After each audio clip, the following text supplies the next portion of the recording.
everyone, it's WhisperAudios. Today I have a very exciting and very special video for you. And this is a book reading video. And it's a book called Threads in Time. And it's by an author called Hannah De Giorgis. And Hannah has kindly sent me her book, which she has written, to my PO box, which you can find the address down in the description box. And I'm really inspired by Hannah because she's a self-published author, and she sent me this really lovely letter,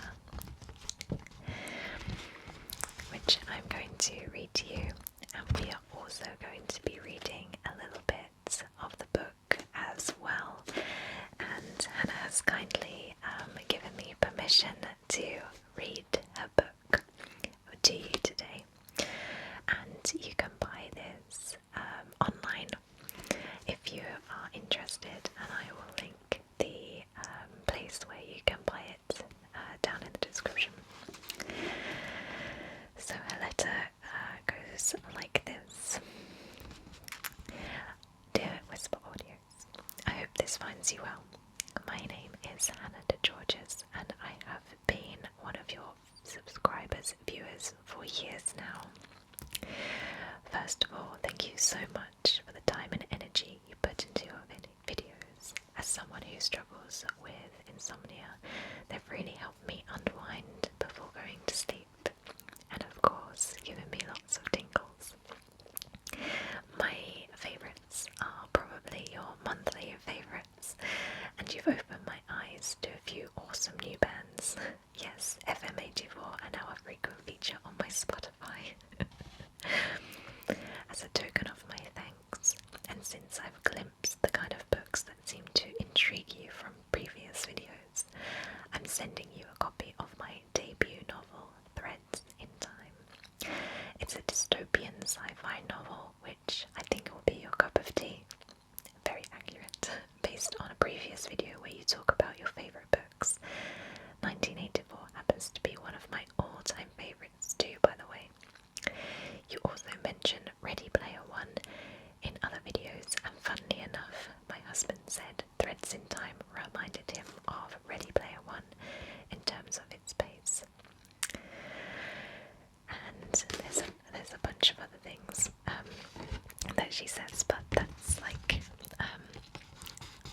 just like a really lovely couple of paragraphs that she says, and she also says about featuring it into one of your monthly favourite videos, but I wanted to go a little step beyond just mentioning it in my monthly favourites, and I wanted to do a dedicated video all by itself, dedicated to Threads in Time.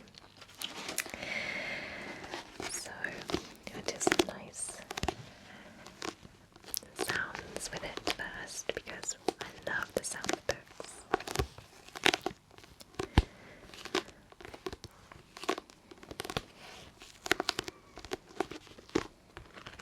It's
something went wrong with the program for which she volunteered, a program that employs Einstein's laws of relativity to send travelers forward in time.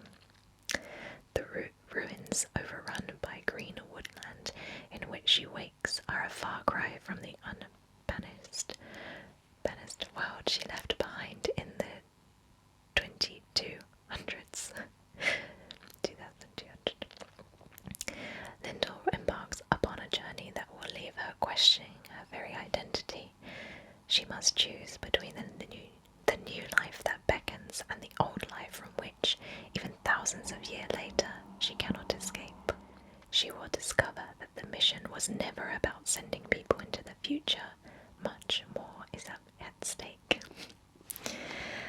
So, it's split into chapters, and we are going to read the prologue.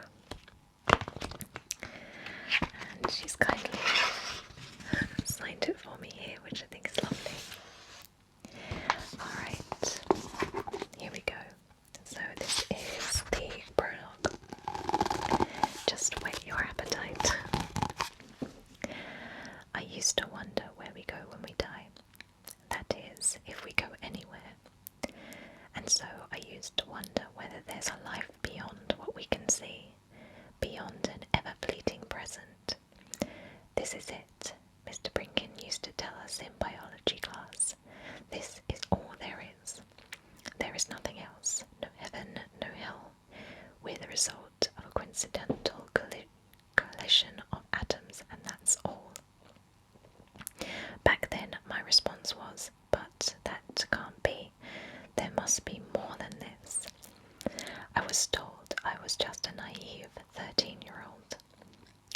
As I grew up, I developed a cynicism that was more conventional for the time. I conformed to the most prevalent ideology of 23rd century nihilism. In fairness, the generations preceding us were hit hard by the resource depletion crisis, and life back then was grim. No wonder people didn't want to prolong it. No wonder they had little faith in an afterlife, when life itself had proved so disappointing. But who could have known that my young teenage self would be right and Mr. Brinkin wrong? There is something more. Even in my optimistic early years, I'd never have guessed that one day I'd find out for myself. That I'd find myself in an alien world, so different from any life formerly known. That for me, it could only be categorized as an afterlife. Even if, to reach this afterlife, I didn't have to die. Still, this story paradoxically began with death. It wasn't my own death, no matter how much I wished it had been at the time. It was the year 2233, and I was 21 years old. That was the year I lost nearly everything, but I learned a lot too. How to lose something precious, how to even begin moving on, and then how to live on oneself. But perhaps one of the most important things I learned that year was to do with time, with its essential nature. I discovered that time was not the thing that I or anyone else had always thought it was. Time, speed, and gravity, the trinity that set my world spinning. Time was never some regular thread of sequence. It was never the perpetual tick of seconds, minutes, hours, days, and years. Time was never constant. It was always relative. It could speed up or slow down. If someone were travelling inconceivably fast, then time would be different for that person because time and speed were relative. The faster the speed, the slower the time. Hundreds of years could pass on Earth, but for that person accelerating at an unimaginable speed, mere minutes would be passing.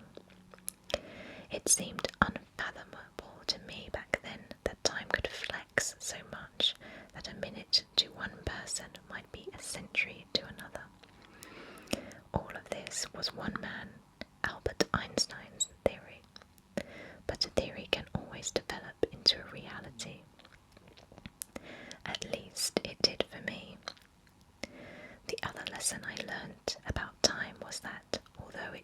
speed up or slow down. It could never go back. It went in one direction alone. Once an egg was broken, its scattered shell could never be reassembled. This irrefutable law of the universe could be unforgiving and cruel. For us volunteers, it was easy to overlook the finality of our choice before we left. None of us truly appreciated it, that there was no going back. Not completely. Only when my journey was over did I recognize that I had made a decision which was irreversible. Only then did I, for the first time, doubt my choice. And when you find yourself thousands of years from the life you have known, those years can't be undone. You're stranded, and your only consolation becomes a bundle of memories.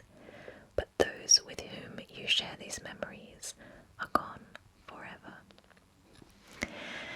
So that was the prologue to Threads in Time by Hannah De Giorgis. And I am really, really excited to read this. That prologue has me hooked. I really want to find out what happens to this, this character, and it just sounds so riveting. It reminds me of the prologue to War of the Worlds a little bit. No one could have believed that in the last years of the 19th century or whatever. I kind of had that vibe coming from it just by the prologue alone, and I really feel like it's totally up my street. So thank you so much to Hannah for sending me her novel. Again, guys, if you are an author, an artist, or any of the arts, then or anything like that, you can send me your work, and I will of course read it and critique it, so to say. And me and Hannah and I have been chatting over email.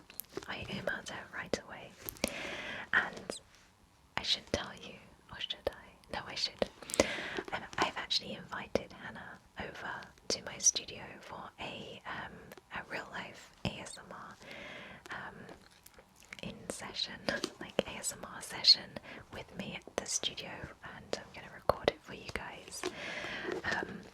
Just to say thank you to her for sending me a wonderful book, because it's really nerve-wracking for, something you've worked so hard and passionately on, to just send that out to a random stranger and have them read it. So I think it's really brave and highly commendable to Hannah for sending me her work.